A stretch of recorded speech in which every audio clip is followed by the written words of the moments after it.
Rev up your engines!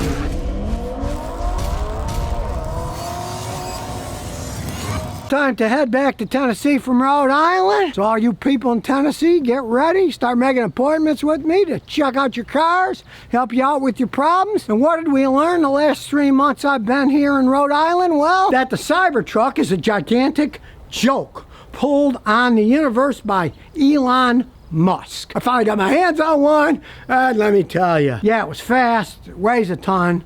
They don't build them very well. They cost a small fortune. They take forever to recharge. People have bought them, and then they break, and then they get another one, and then they break too.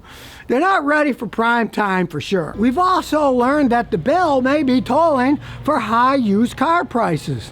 I have found that the prices of used cars have started to come down, especially here in the East Coast. The last 3 months, people have sent me some nice cars that they bought used that I checked out. They were in excellent shape, and they were much lower than they were last year.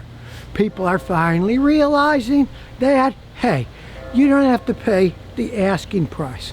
The market is starting to collapse. People wanted too much money for used cars, especially electric cars. Now, I don't advise buying an electric car. The technology is not out there yet, but the price of the electric cars has plummeted. I've seen $65,000 new electric cars, couple years old, 15, 20,000 miles. They're going for $20,000, $24,000. I personally don't advise buying them myself, but if you want to try out an electric car, why not buy a low mileage one? They're not going for much now. The electric car market is starting to collapse. Volkswagen's even talking about shutting down a plant that makes electric vehicles in Germany. It'll be the first plant they've shut down since they shut one down in Georgia in 1988.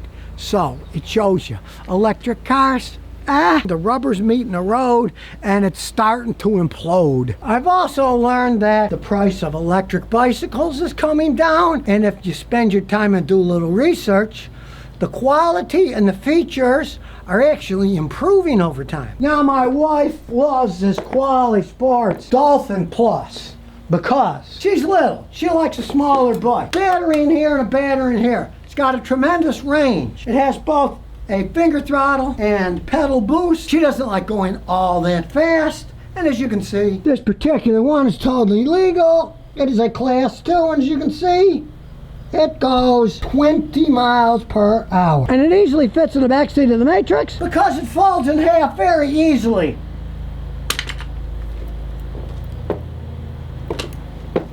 Boop. It's got this great magnet feature so it stays together, and then when you move it, hey, it stands up, so you don't have to be wobbling. When you pick it up, it falls apart. Very handy. Plus, it's actually adjustable for real people. She's short, so you can adjust up or down. We got it down for her. The seat goes up and down. So it would make for a great commuter bike, but we just use it for fun. We throw it in the back of the Matrix, drive around, we can ride anywhere we want. Now, as for me, I'm a little bit different style, and I'm nuts about this RAV GTX. It's got 2 batteries, double adjustable air shock in the back, front rebound and adjustment shocks on the front, hydraulic disc brakes, and the company's cool. I didn't have to scroll through the internet, look all around. They gave the directions so you can soup it up just by pushing buttons on the controller.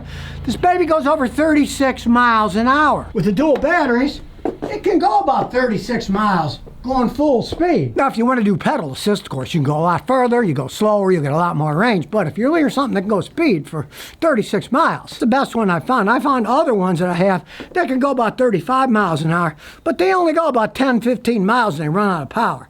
They put 2 batteries on this for a reason, and it really works. Headlamp and a really comfortable motorcycle seat. So basically, I test these things out for you so you don't have to.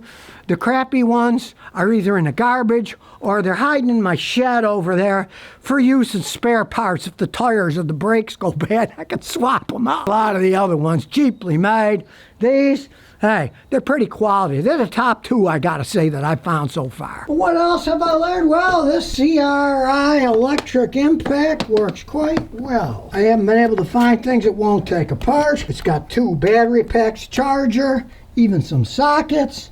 And the main thing is, not only does it last, I've only had to recharge these each once so far using them, but look, everything neatly fits in the case. You can take it wherever you're going. You're not gonna lose the pieces. Before this setup, I was really not sold on battery-powered impact wrenches. I'm like, what if I'm in the middle of a job? The stupid thing runs out of power. What a pain in the butt, right? It comes with 2 battery packs. Just keep them both charged. Then one goes bad, and they do last quite some time anyways, but if it does go bad, plug the other one in. You can charge that up while you're doing your work, if need be. But like I said, I've only had to recharge each one of those things once, so it lasts quite some time. And it is pretty powerful. In that low price range, I gotta say, the Chinese hit the nail on the head with that one. I also found out that, at least according to the Chinese, that I seem to look like Hillary Clinton. They sent me this little statue. Well, I mean, hey, they made me look like Hillary Clinton. They did give me my jacket and the hoodie and everything, but they kind of made me look like Hillary Clinton. I get a laugh out. I gotta leave it there. Every time I see that, I get such a laugh. If you can't laugh at yourself, hey, don't laugh at other people, man. And I've also learned that there are electric foam sprays. If you really want to clean your car like this one, you can spray the foam all over the car, especially the wheels. Battery powered, so you don't need any cords. Just plugs into your USB 5 volts. As you can see, you got the whole thing coated nicely all over the place. You can wipe it after it sits a few minutes to get all the grime soaked in. Then you just rinse it off.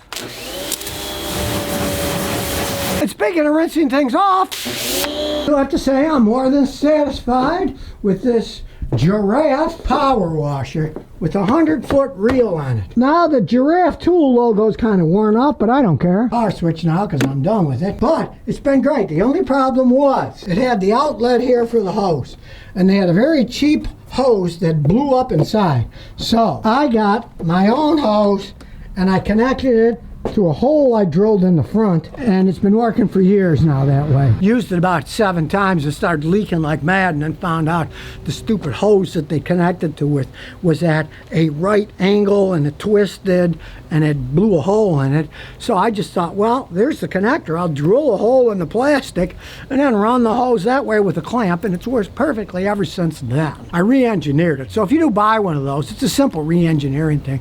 Drill a hole, get a hose and a clamp it in, and then it won't leak anymore. Now, if you're like me, you want to have a clean interior and windows that aren't dirty. Now, I haven't cleaned the inside in a while, so I'm using this invisible glass for years. They don't pay me anything. I just like it. I use it, and I use my blue chop towels. Just spray it all over the place, even a dash. Then you can clean all the smudges off, and it doesn't leave streaks. I hate streaks when I'm driving. I'm headed back to Tennessee, and we're on our way, and Kitty, she's making a little bit of noise here. She's in her little kitty travel cage. And here we are in the Hudson River Valley. There's the old train bridge.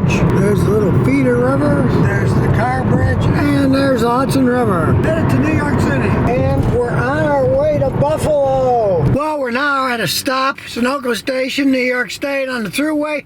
And I guess people are getting really stupid because in the bathroom, they gave directions on how to wash your hands. I guess our culture's just getting dumber by the minute. Check it out. Look at this classic truck. Check it under the hood. Not the original engine.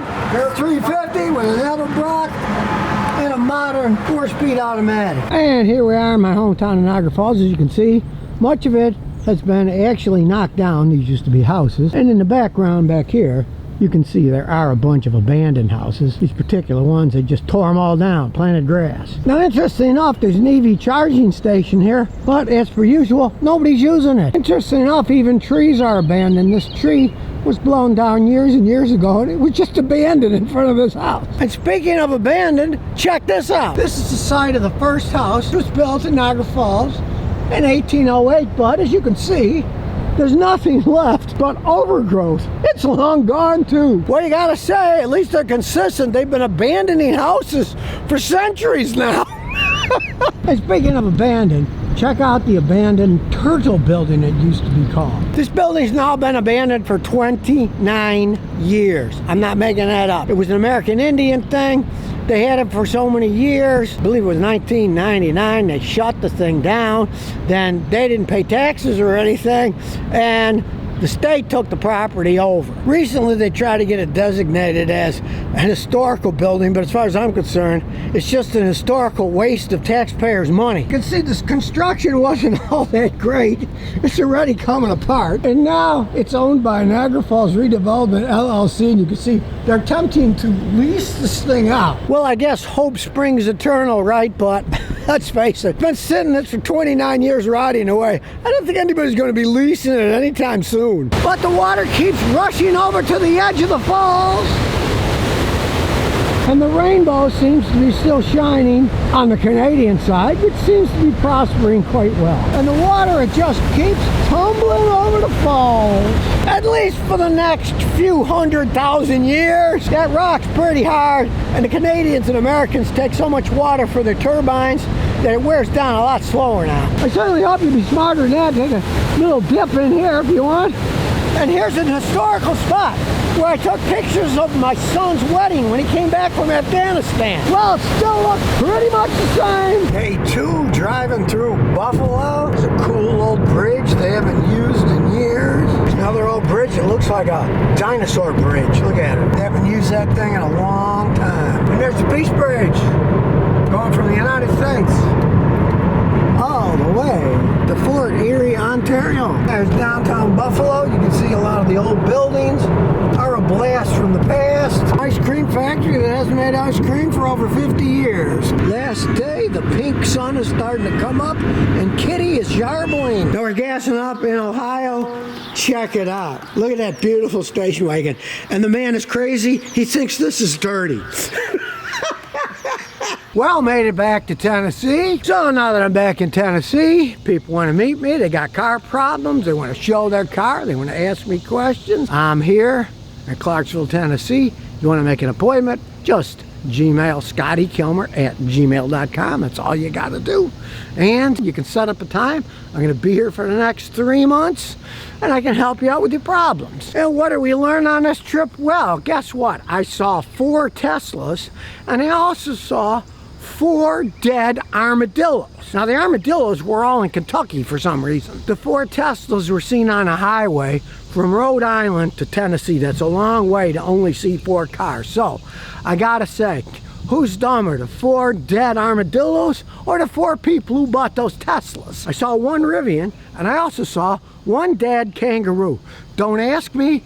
Somebody had a pet kangaroo escape from a zoo. I don't know. But there was a dead kangaroo in the middle of the road. The odds of seeing a Rivian in the United States on a highway is about the same as seeing a dead kangaroo on the highway in the United States. Now in Australia, it's probably a different story, but here, it's a rare sighting. And I also discovered something else you might find interesting. You know, I always test stuff out. Well, my wife's Lexus is flat dead. See, it's got 0.0 volts. It was a very expensive absorbed glass matte battery, AGM. They're supposed to be better batteries, right? Well, before this, I had a regular AutoZone battery, and when we left it sitting there for 3 months, the battery was a little low, but at least it started the car. This thing had nothing in it. P24 AGM. I would not buy one of these, I gotta say. It didn't hold up. They're selling garbage. This is junk. This is the problem if you buy things online, see? You buy them online, what are you gonna do, right? You buy from an AutoZone, Napa, O'Reilly, whatever. The stores are right there. So, you can bring it in, get another one fast, and they can warranty you. This thing, probably gonna go in a garbage can. Hey, as I said, you got any car problems, just email ScottyKilmer@gmail.com. You can set an appointment to meet me in Clarksville, Monday through Friday, and another 3 months in Tennessee. So if you never want to miss another one of my new car repair videos, remember to ring that bell.